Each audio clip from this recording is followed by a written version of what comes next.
Hello, everybody, and welcome to this episode of the Conscious Grief series. I am really excited to be here today with Ivy Sunderji. And Ivy is a writer, a producer, a professor, and an evidential psychic medium. And you are based in LA, California. So welcome, Ivy. Thank you so much for having me. I'm really excited to chat today. One of my favorite things is interviewing mediums. So we met only very recently, and I'm so grateful for the introduction by Jacqueline Bush. So thank you, Jacqueline, for introducing us and having Ivy as part of this series, because you do have a pretty fascinating story, and you've only sort of recently been practicing as a medium. So would you be able to share with the audience how this happened and explain how your grief of your beloved fiance ended up where you are now with this powerful connection to spirit? Oh, yes, of course. And I will say Jacqueline was probably a huge part of my journey into accepting this part of myself. So I'm very grateful to her as well, and just want to acknowledge that. I think I was always mediumistic my whole life, but I was also I went to Dartmouth, and I was grew up the granddaughter of a physicist who worked on the Manhattan Project. And I was just a very science-minded person. And the institutions I was educated in didn't really leave room for mediumship as a thing. So it was I had this anomalous experience that I had no way to make sense of. And so I just lived with it as a compartmentalized thing for most of my life. And then a year and a half ago, my fiance, Jahangir, who's a psychiatrist and one of the most brilliant scientific minds in the whole world, he had a heart arrhythmia while he was surfing, and he ended up drowning. And it was this great shock in my life. And I had actually, throughout my life, sort of had premonitions when people would die. And I had a premonition for 6 months before he died of having a life without him somehow. And I couldn't quite make sense of it. And I chalked it up to anxiety about the pandemic. But after he died, I just started having more of these premonitions and anomalous experiences, and also just mediumistic experiences. And it felt sort of somehow my own grief about losing him just really cracked open this thing that I'd had my whole life and forced me to confront it. And I actually, because I didn't really value spirituality in any way at that point in my life. And so I just kept thinking I'm losing my mind, I'm going crazy. And so what I did was I went to his many friends who were therapists, and I said, can I tell you about the experience I'm having? And I was hoping someone would say, okay, you just need to go to a doctor and they'll have a pill for you for this to fix this. Because I was hearing things in my head and seeing pictures in my mind. And I was this isn't, I thought maybe I was having a break with reality. But I remember going to one of his friends who's a therapist and being let me tell you about, I feel this man named Dr. Bill is talking to me. And he was telling me he had cancer that started right below his lung and spread. And he seems this very methodical thinker, and almost he's also a professor. And Jahangir's friend was well, I can't tell you you're crazy, because my dad's was Bill, and he was a psychiatrist and he was a professor. And it sounds like you have a unique ability. And I just kept having experiences like that over and over and over again, where people would be you're not crazy, you're just having a unique experience. And so from that, I ended up studying mediumship with James Van Praagh. And it was through that experience that I finally was oh no, this is a real thing. And I have a unique ability and I should use it to help other people. Wow, it's so incredible. I think that, just coming from this background, as you said, of very scientific and not sort of being connected to spirituality, is so interesting that you were super skeptical of it, because obviously now you're on the complete other side. So could you sort of say more about how you got over that skepticism? Oh, so I will say that I still really value skepticism. And I think that like, I still approach it from a skeptical point of view, but I think that my own anomalous experiences giving medium readings have been so consistently like evidential, and like I'll get names, I'll get like facts of someone's illness, of how they died, I'll get like family dynamics, I'll get a sense of personality. And that will be, even if I'm like doing a reading via like a Google chat with someone in India, like or like over text message with someone, people I've never met, don't even know who they are. And like I would just say like the consistency with the readings is outside the realm of statistical chance at this point for me. Like it's practically zero that I could just like come up with these details with so much specificity, so accurately and so regularly for it to be chance. So I came to accept through like, I guess, my own anecdotal experience, like applying the scientific method to it, of saying like, I'm observing this phenomenon, I'm going to test it, I'm going to repeat it. I have consistent enough results that I now like would say, I believe with like 99.9% certainty that like there is an intelligent consciousness we can communicate with on the other side, and that it is valuable to do so. And I've seen it be like very healing for people to have that kind of connection. So I still approach it from a scientific point of view, but because I am a scientific person and I'm also open-minded, I would have to like bury my head in the sand about like my actual observed experience to still deny it. And I think that would be like actually not a scientific way of looking at it. So that's my take on it. It's so interesting. And obviously through your own experience of grief, and then your connection with your fiance that continues now and continues today, you know, for the people that are listening, in your opinion, like, why do you believe that psychic medium readings can help people who are in grief? So, I mean, I think that I'll distinguish first between psychic and medium, because I think those are two slightly different things and a lot of people don't know the difference. So psychic specifically is the ability to talk about like future probabilities for like a living person. So it's like, if we were going to look at like your psychic, like a psychic question for you, that would be like things that might be coming up for you, or like things in your life that you're grappling with, and sort of like the turns in the road. And those aren't, anything that comes through a reading is like, take it with a grain of salt, because people still have free will, things change. Mediumship specifically is being able to bring through in a conversational like manner facts and personality of someone who's passed on.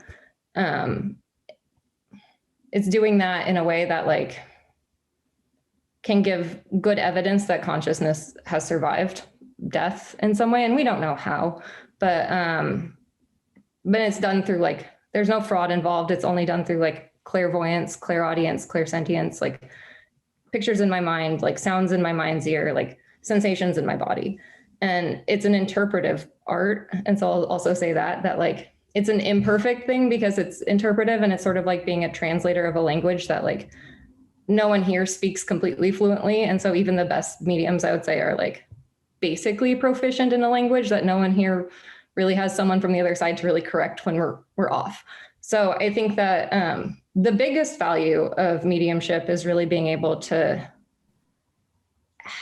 a good reading, and I would say like getting a good reading or two can help someone who's feeling despair from grief or like meaninglessness in life from grief and loss to feel like there's hope, that consciousness very, very likely does continue after death in some way, and that it's like unique, specific individual consciousness. So like, let's say like my partner Jahangir died, but I still feel that I can hear him and talk to him, and it's still very much him and his personality. So like, he's not a different person just because he's passed away. He just like no longer has his physical body here.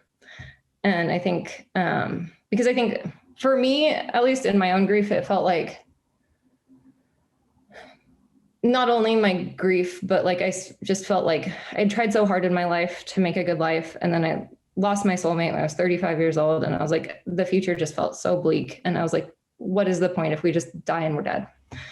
And if that was the reality, I was going to accept it. But it has just come to me that I don't think that is the reality. And I think mediumship really like can give people like a lightening of despair. It can give a sense of like closure from like things that are like sort of like lingering over, like questions about like how someone passed. Like one of the things about how Jahangir died was that I was like, well, what were his last thoughts? What were his last thoughts? And like, I hope he didn't suffer, because this thing happened very unexpectedly, and like we weren't married yet. And like, I was like, I don't know what he thought. And I heard through 3 different mediums that I went to the same thing of what his last thoughts were. And it just really sort of took away that like looping trauma in my head of like having a new narrative to replace it. So, like, because I was like afraid he suffered or afraid he had regrets. And what everyone said was that, one, it happened so fast, he was surprised he died. And he sort of was like already like had passed before he even realized what had happened. And also that he was so sort of like taken with the wonder of the experience. This was like, and the sort of like the beauty of like what came right after, and like seeing the greater reality outside of like whatever like our physical body filters out, that he said it was just sort of like beautiful and incredible and like not at all sad. And that just like, that took a pain off of my heart somehow, to know that like I was the one suffering, but he's okay. Like to think that it was really comforting. And to hear it said in such a specific, unique way through different mediums really like helped me feel like that was a narrative I could actually hold on to as like real, or at least like there's a high chance that it's real, because it came through different people who didn't know each other, but it was like the same message. And I will also say about, sorry, I'm going on this topic, but I will say also that, so having studied mediumship with James Van Praagh, I got to see like a group of mediums all together giving readings, and actually got to experience like talking to get the same message through different mediums. And I'll say like, kind of doesn't matter what medium you go to, it will be the same message, because it's like your loved one on the other side has like something they want to say. So you could go to different mediums and like it'll be the same basic message.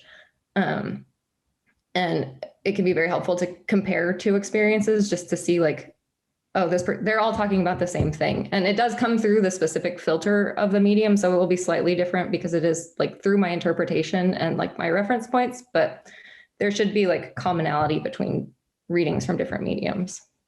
Yeah, that's a really interesting thing to point out. I'm just thinking of my own experiences. There has definitely been themes that come through with different mediums, and I hadn't heard that before. So thank you.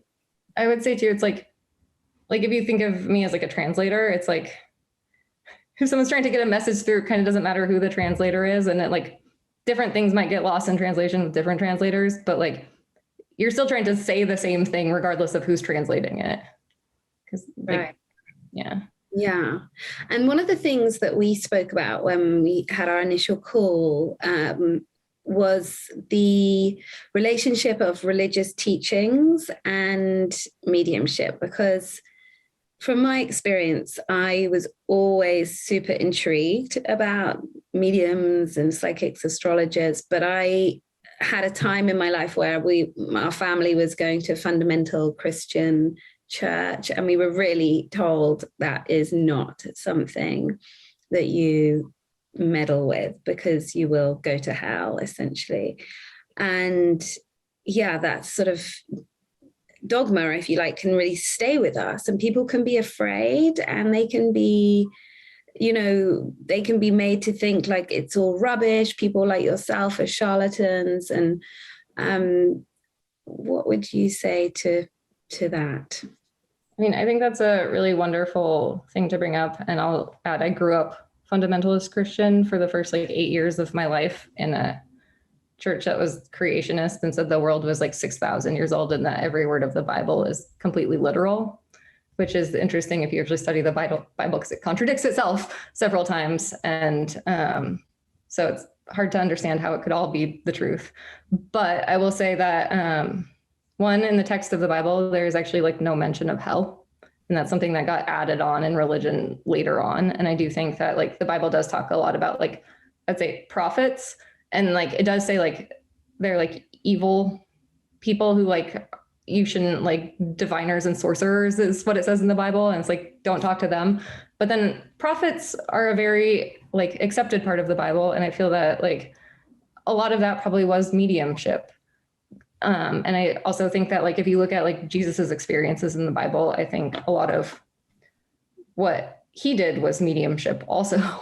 And I think like you could take a very biblical interpretation of what I'm doing as saying like what I do is sort of like talk to like what is called the Holy Spirit. Like there's a way you could look at like that's the thing we're communicating with.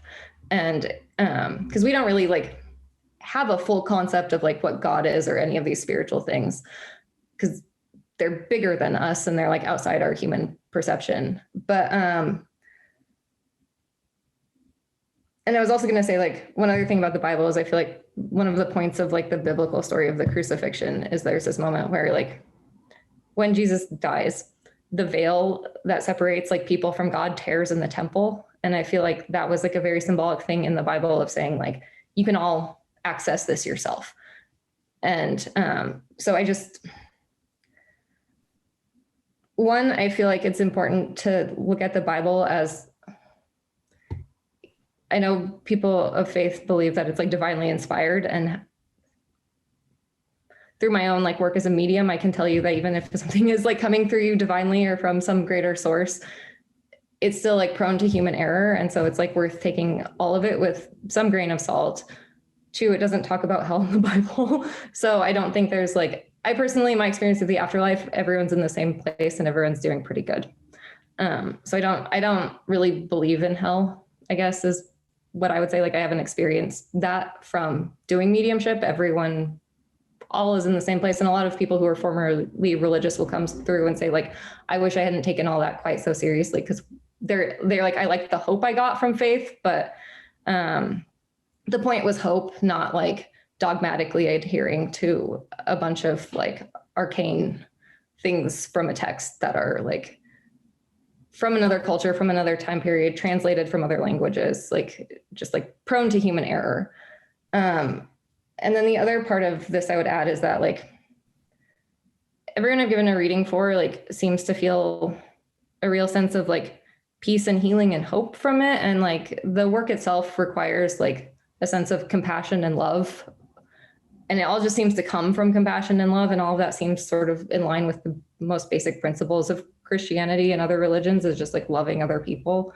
And I haven't found there's anything but like uplifting and seeing people from like almost like a God's eye view and like seeing people with more love. So I haven't experienced anything like evil or dark or negative. And I will say I've talked to some people who have like gone to other psychics or mediums who have said like, oh, there's a curse on you, let me get it off you. And like, I think those people are frauds. I don't know for sure. Like, I don't want to like dismiss someone else's experience outright, but that has not been my experience. There's not been anything of like, there's no darkness to any of this work. Like it all just seems like of love and of like a sense of like connectedness and compassion. Yeah, I think that's such a good point about, you know, the vibration of the love and the compassion. And that is hopefully a vibration that we all want to stay in, particularly when we're grieving. And I've heard some other mediums say that when we're like really in our grief and really, really upset, it can be quite difficult to connect with spirit. Have you heard about that at all? Or? I think that like it's all unique and individual. And in my experience, like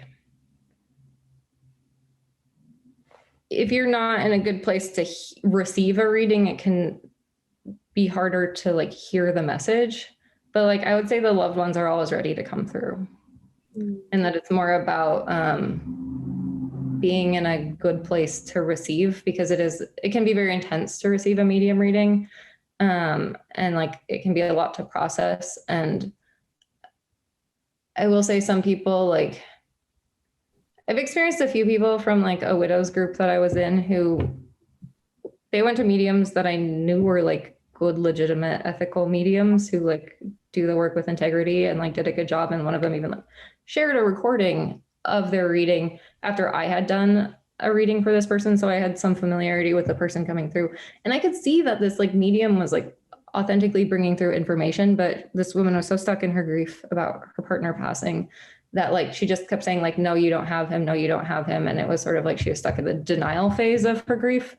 And that made it hard for like a reading to land. But like he was there trying to talk to her. It was just a matter of like, I think if she had said, yes, that's him, she would have to accept he's like passed away. And like, I don't think she was ready to do that. And I do think that there can be one of the issues with mediumship, I will say also, is that like it can be very addictive to go to like more than one.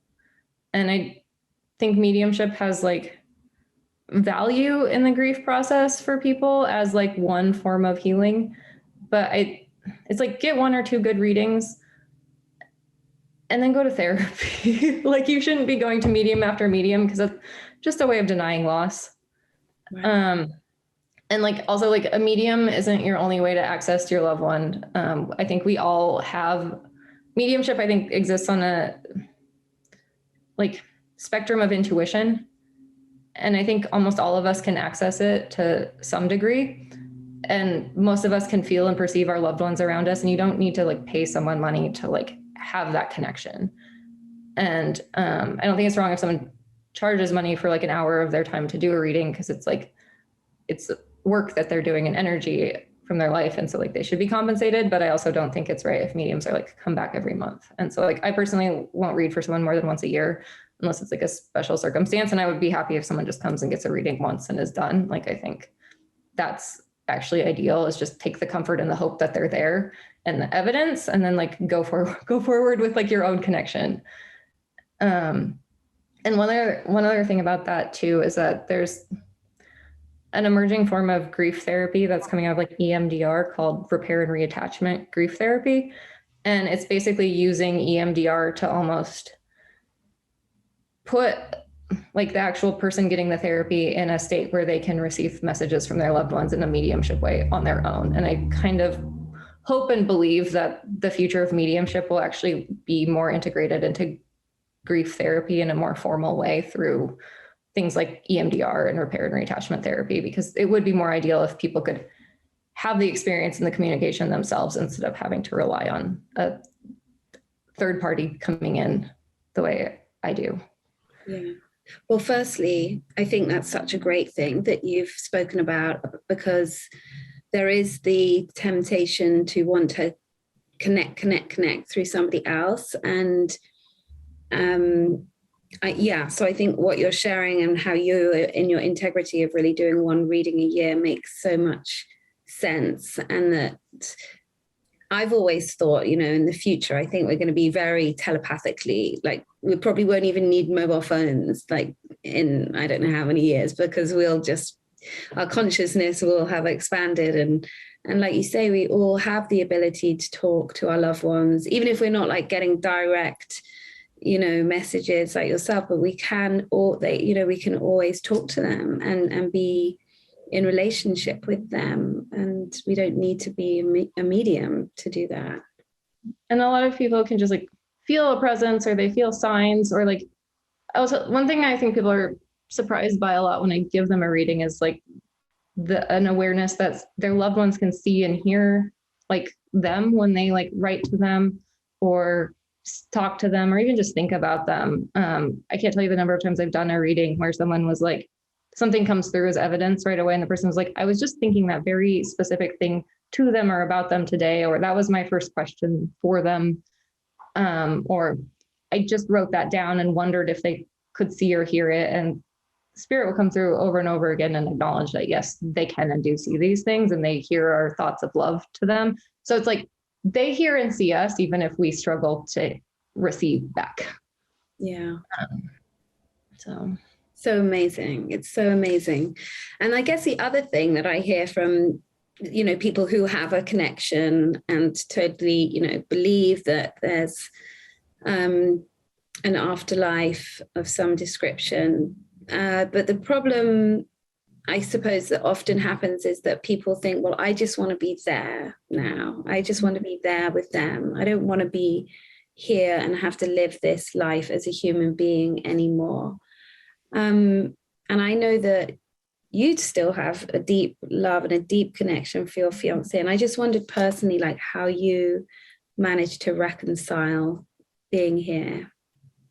I mean, and frankly, when he first passed away, I was so shocked by it and like in such despair that like, I mean, if I didn't have my dog Zoe to take care of, I don't know, like I was really depressed and I didn't have a full sense that I could still talk to him at that point. And like, he's now given me enough evidence that we really do talk in some way that I at least hear him to some degree, I think. But before I reached that point, I really did feel a lot of despair. And I was like, but I didn't know for certain that there was an afterlife. And I still like can't ever say with 100% certainty there is. I think I'm as close to certain as I could be. I think that I'm like 99% sure there is one, but that's based on like my own understanding of the world right now and how I'm making sense of an anomalous experience. And if there ever is a better explanation for what I can do than that there's an afterlife, like I am a science-minded person and I will take that. But so far, like neuroscience doesn't have a explanation for where consciousness comes from. I do believe my experiences make me believe it's probably like a non-local thing that doesn't originate in the brain and it comes from somewhere else. But so I guess it's like my intellectual way of thinking about like, it's not absolutely certain. It's like certain enough to feel comforted by, but like this life and experience that we're in right now is like what we do have. And if there is an afterlife, then we're clearly here for some reason. And after Jahangir died, I remember like about like 5 months in, I was like, I think at my lowest point of my grief. And I had this thought of feeling like there's just no point to go on. And that was the first moment I really like felt him around me so clearly in an undeniable way, because I just felt like this voice came into my head and said, he would keep living on through me and my memories of him as long as I lived on. And that like, if I was gone too, he would be even more gone from the world and it would be an even greater loss of him. And so like, part of my purpose in life could be to like carry forward his memory and his legacy and the things he like brought to my life, and that he in a way lived on through me. And I ended up taking his last name after he died as a way to really like honor that. Because I was like, well, he will enter every room I do. His memory and his legacy is like now part of me. And so I think my love for him and desire to keep him alive in some way is what has like kept me going forward. And from his perspective, the things I have heard about the afterlife is that he always says like, I'm there too. So he doesn't have to miss me the way I miss him, because the afterlife, everything is sort of metaphorical, but in how we talk about it, because it's like, try explaining this world to a baby in the womb. Like you can't really fully do it until it's just like, you'll see when you get here. It's like not as weird as it sounds. And it's also like, it'll make sense when you're there. And that's what they say about the afterlife. But he's always like, he's like, I'm there too with him. So like, he's like, we're happy together here. So he's like, you have to miss me there. And it's like a cruel trick that you can't see me the way, but he's like, we're together and we're okay there already. And like, you have a purpose here and you need to live out the rest of your life.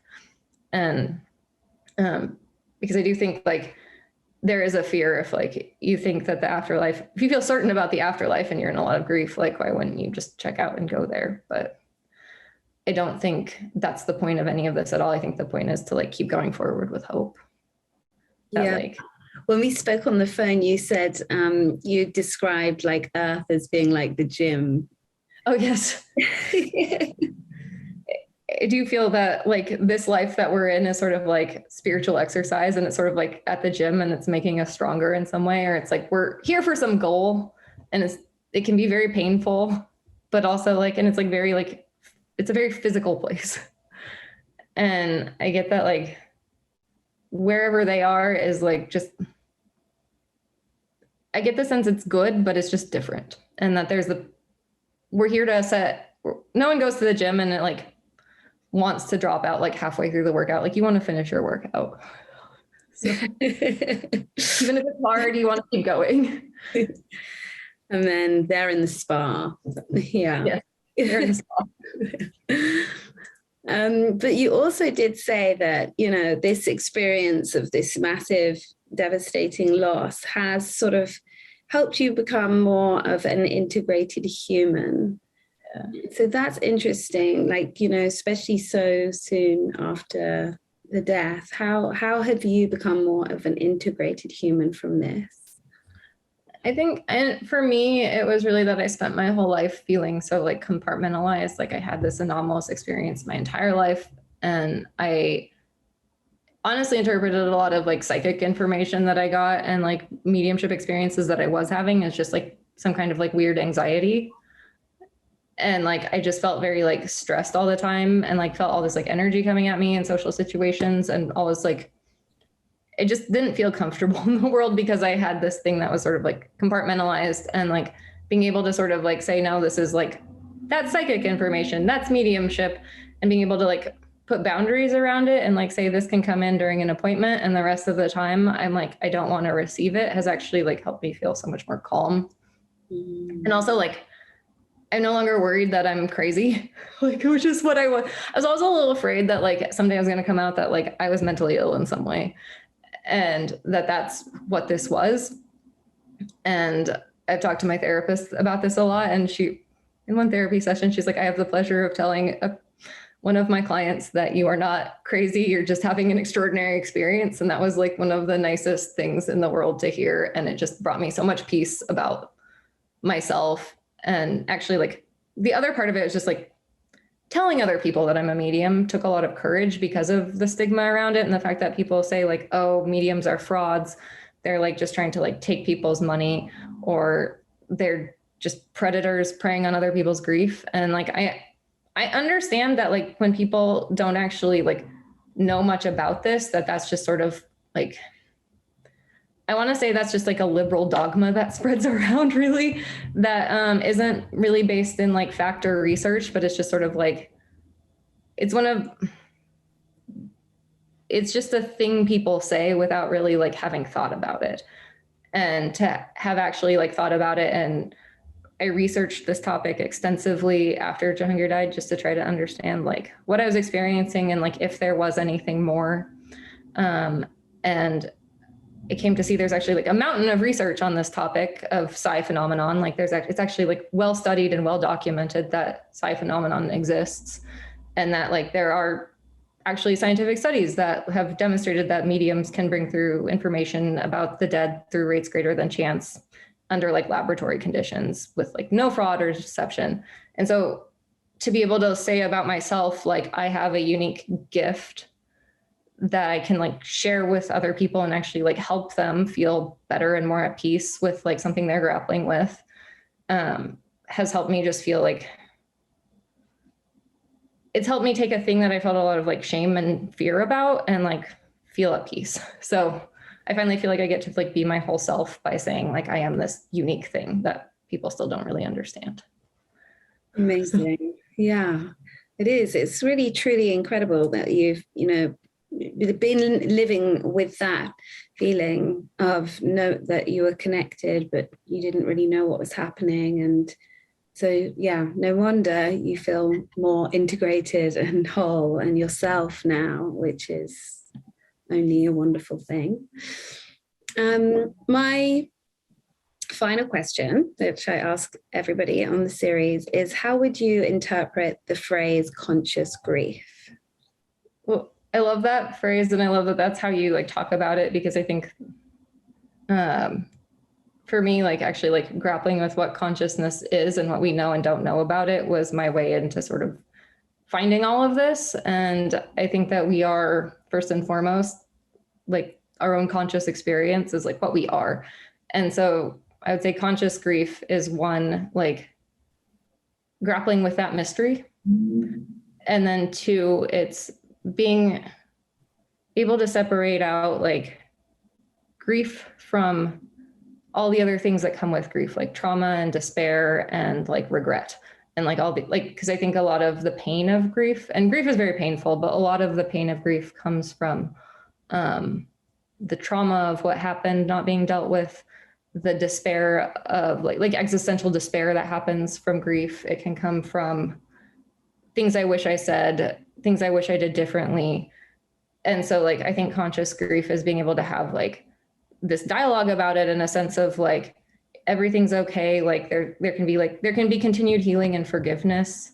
Even after someone's passed, there can be a continuing relationship, and just that awareness of what you're going through and knowing that you're very normal for whatever it is you're going through is also important. And just putting it out there and like making it an integrated part of your experience, and like also just like sharing it with the world and saying like grief is just part of life. And whether you've lost a partner or you've gotten a divorce or you've lost your job or your business failed or whatever it is, like we carry all kinds of holes in our heart all the time. And we're not very good at talking about it. And I think being more conscious about talking about it is only a positive thing. So. Thank you for that, Ivy. I love that. And I also want you to share about your offer to people, which is really wonderful. So yeah, tell people what your offer is. Oh, yes. So for the month of August, I'm going to set up a number of discounted medium readings for listeners, and I'll have a special link for everyone. And I try to keep my prices as medium low just because I never want, like, I'm not trying to profit. I'm just trying to like be fair about my time. But yeah, for the month of August, if you want to sign up for a reading from me, I will do it for $110 instead of my usual $150, and I'll have like a certain number of spots for people to sign up. Really generous of you. Thank you so much. And we will put a link to your calendar underneath this so people can. Sounds great. Book. And anything else that you want to say just before we finish, because sometimes things come forward. There's one story I want to tell about like how I was sort of convinced to keep going down this road. And it's one of the first conversations I had talking to Jahangir, and he knew I was a very skeptical person, and he's like, I'm going to tell you a word in Gujarati to describe the afterlife. And he's like, I know you don't know Gujarati. I didn't know like he even knew any, but his family does. And he's like, it's the best word I have to describe the afterlife. And he's like, I'm going to spell it out for you, and you're going to look it up, and then it's going to mean something and you'll know it's real. And so he spelled out this word. He's like, Jadu. And I was like, okay, I'm going to look this up. It's going to be gibberish, and then I'll know that this is all just in my head. I looked it up, and that word means magic in Gujarati. And so he's saying like the afterlife is magic. I found that very compelling. So compelling. I just feel like this conversation and your message is so full of hope and love and compassion, and also just like that word magic, that life is so much more than we know it to be. And yeah. And then I'll add one other thing too, because like I think this work can be like profoundly healing for people, but it's also like your own judgment and experience like needs to trump everything else. And I think it's important for people to understand that like mediumship is an interpretive art. It does, I believe, have a genuine value for people in grief in certain situations who really need that narrative shift. But it's like, you should never like prize the words of a medium over your own experience or like protection of your own well-being. And so if like a psychic tells you a prediction about the future, take it with a grain of salt, like still live your life. You are here to like live in this body and make your own choices. And the words from the afterlife, whether it's through a spiritual text or through a medium, should never trump your own lived experience and gut instincts, because those are more important than anything. So that is very, very, very good advice. Yeah. Just on a side note, my parents gave me some advice, which, I didn't follow.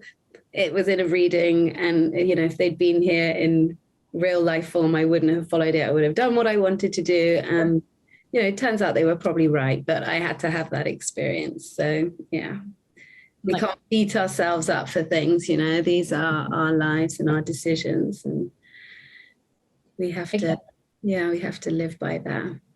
I can't tell you the number of readings I've done where someone is like clinging to like one thing that they're like a loved one's last words for them before they passed, like have like their lives like get skewed by like trying to like live too close to the letter of those, like that advice or that desire. And it's like, no, your own desires and like your own stuff needs to come first. And like they're there to help and guide. And I believe they are there. And the point is the hope, not the letter of anything. So. Beautiful. Ivy, thank you so, so much. I've just loved meeting you and having you on here. And yeah, just thank you very, very much. This was just such a pleasure. And thank you so much for having me on. Thank you, everybody who's been listening or watching. Bye. Bye.